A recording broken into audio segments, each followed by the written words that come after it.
کیا واقعی پاکستان کا نظام ڈھہ چکا ہے؟ آخر ایسا کیا ہوا کہ وفاقی وزیر محسن نقوی نے خود یہ اعتراف کیا کہ موجودہ نظام ناکام ہو چکا ہے، اور پھر ایسا کون سا فارمولہ پیش کیا ہے کہ جس سے پاکستان کا سیاسی درجہ حرارت اچانک بڑھ گیا؟ کیا واقعی اب پاکستان میں نئے صوبے بننے جا رہے ہیں یا یہ صرف ایک سیاسی بیان تھا؟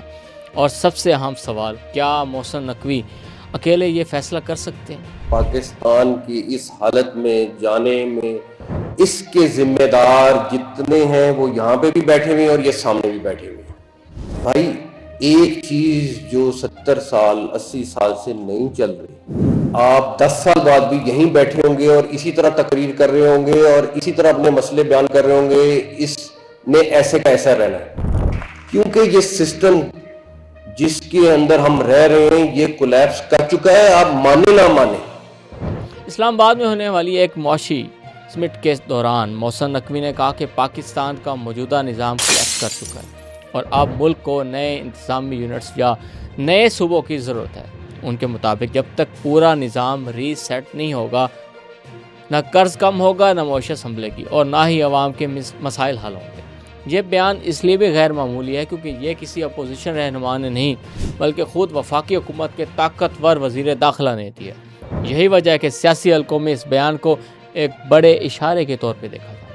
لیکن سوال یہ ہے کہ کیا یہ صرف ایک وزیر کے کہنے سے نئے صوبے بن سکتے ہیں؟ جواب ہے کہ ہرگز نہیں۔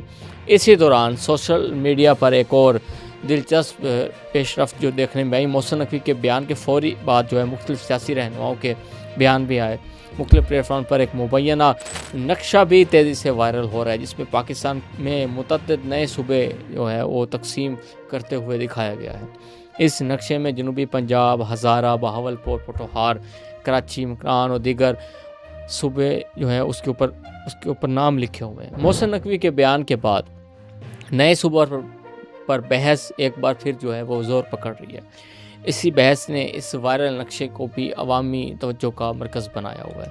پاکستان کے آئین کے مطابق کسی بھی صوبے کے حدود تبدیل کرنے یا نیا صوبہ بنانے کے لیے ایک طویل آئینی عمل درکار ہوتا ہے۔ متعلقہ صوبائی اسمبلی کو 2/3 اکثریت سے اس کی منظوری دینی ہوتی ہے۔ اس کے بعد پارلیمنٹ بھی آئینی ترمیم 2/3 اکثریت سے منظور کرتی ہے، تب جا کر صدر مملکت اس پر دستخط کرتا ہے۔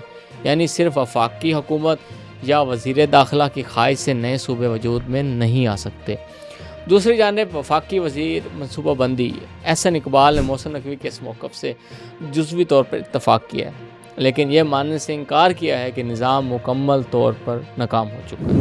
ان کا کہنا ہے کہ نظام تباہ نہیں ہوا بلکہ جام ہو گیا۔ ان کے مطابق اصل مسئلہ یہ ہے کہ اختیارات وفاق سے تو صوبوں کو منتقل ہوئے مگر صوبوں نے وہ اختیارات ضلعی حکومتوں تک نہیں پہنچائے۔ احسن اقبال نے تو یہاں تک تجویز دی کہ اگر مقامی حکومتوں کو با اختیار نہیں بنایا جاتا تو مستقبل میں پاکستان میں 15 سے 18 صوبے بنانا ناگزیر ہو سکتا ہے۔ پیپلز پارٹی کے رہنما قمر زمان کائرہ نے بھی واضح کہا ہے کہ نئے صوبوں کی مخالفت نہیں، لیکن یہ فیصلہ آئین کے مطابق صرف متعلقہ صوبے اور پارلیمنٹ ہی کر سکتے ہیں۔ وفاق میں بیٹھ کر کوئی شخص صرف تجویز دے سکتا ہے، کوئی فیصلہ نہیں کر سکتا۔ سیاسی تجزیہ کار سلمان غنی کا کہنا ہے کہ اگر ضلعی حکومتوں کا نظام مؤثر ہوتا تو شاید نئے صوبوں کی ضرورت ہی پیش نہ آتی۔ ان کے مطابق خاص طور پر بلوچستان جیسے بڑے صوبوں میں بہتر گورننس کے لیے نئے انتظامی یونٹس پر سنجیدگی سے غور کیا جانا چاہیے۔